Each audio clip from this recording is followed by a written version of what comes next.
So in a case of this Windows 11 not installing, my first thought is, I think I've got some bad RAM. When RAM goes bad, all kinds of weird, unexpected behavior happens. It's unpredictable. That will affect the behavior that is unique to every computer.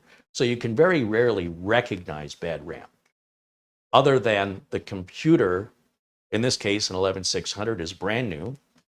We know there's nothing wrong with the operating system or drivers because we were installing the operating system and couldn't even get that done. So if you can't even install the operating system, you have a hardware problem, not a software problem. There's nothing in Windows to go and fix if you can't install Windows. So then we know, okay, likely if we remove everything, if we take the Windows and software and drivers out of the equation, we're left with a motherboard, CPU, cooler, power supply, storage device, and RAM. It's 6 devices. I can diagnose any hardware problem in under 10 minutes, guaranteed every time. So the first thing I thought was, let's boot up memtest 86, and I've got a link to that in the video notes. And sure enough, right away, the memory shows up with bad modules. Memory is not repairable. You cannot fix it. Memory often has a lifetime warranty through the manufacturer.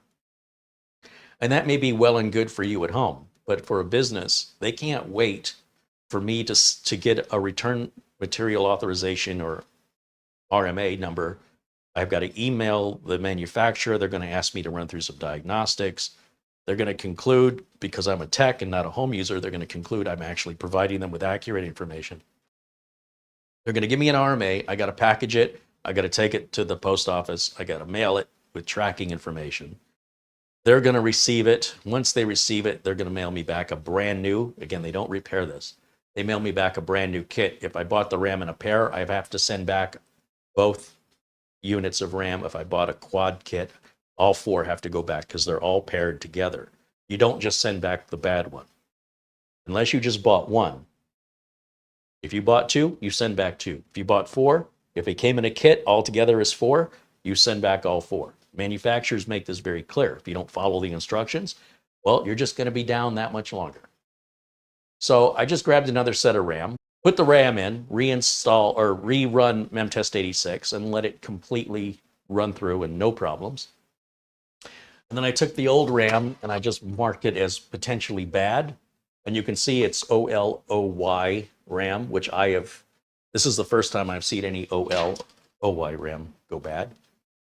But it also may be an incompatibility with the board. That's why there's a question mark. It's possible this RAM works in a different board. However, it obviously worked well enough for me to get the system built and get Windows 10 installed on it. So was it bad from the day I installed it or incompatible and it's only with Windows 11 the errors show up? I don't know. Okay, so let me go ahead and turn this on and you'll see the fan start to spin in there. There it goes. And now I'm going to switch over to our HDMI input. Here we go. And let's go into the BIOS first. Let me show you. Oh, I guess I didn't time it right.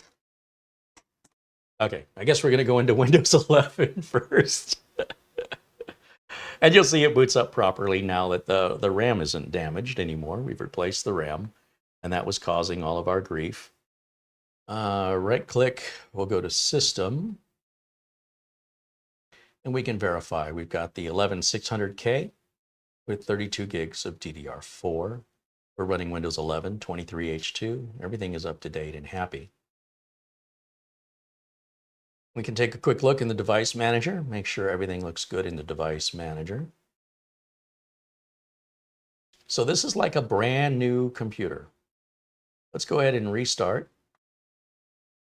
So when the customer gets these back, they'll have to reconfigure them for their office with whatever software they're using, printers, etc.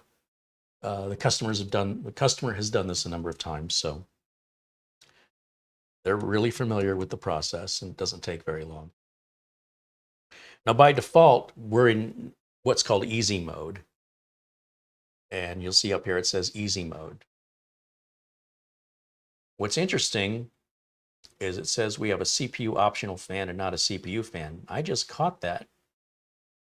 That means it's plugged into the wrong space on the motherboard. We want to unplug the Obviously, the CPU optional is going to be our main CPU fan.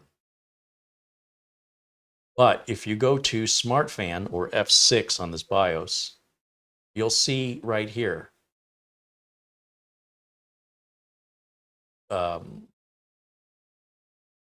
CPU fan fail warning.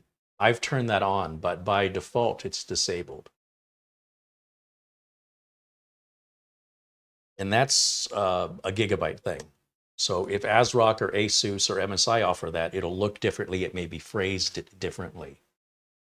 So what I think I'm going to do, let's go back over to camera 1 now, since I've just realized that little oversight there. We're going to just turn this off. We don't need to properly shut it down. Just cut power because we're in the BIOS. There's no files that are open. And let me get my glasses and take a look-see. Usually the CPU fan header is a different color. It's usually gray when all the other ones are black. And it is. If we look right up in there, and you can't really see it too well, the CPU connector needs to be 1 over. Now, did I build it that way? Seems unlikely I would have done that, but it's possible.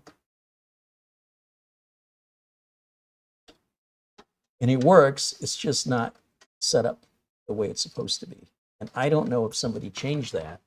It's pretty obvious because it is a different color. It's gray. All the other fan headers are black. Now, I imagine that's why the CPU alarm didn't go off, the CPU fan alarm, because it's on CPU optional, which would be if you had a CPU cooler that had 2 fans, you'd put one on CPU fan and one on CPU optional. Let's turn this back on. Oh, I got to switch it back on first.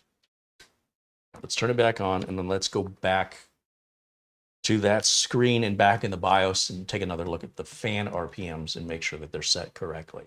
With this customer being so far away, we really want to just double check everything as much as possible.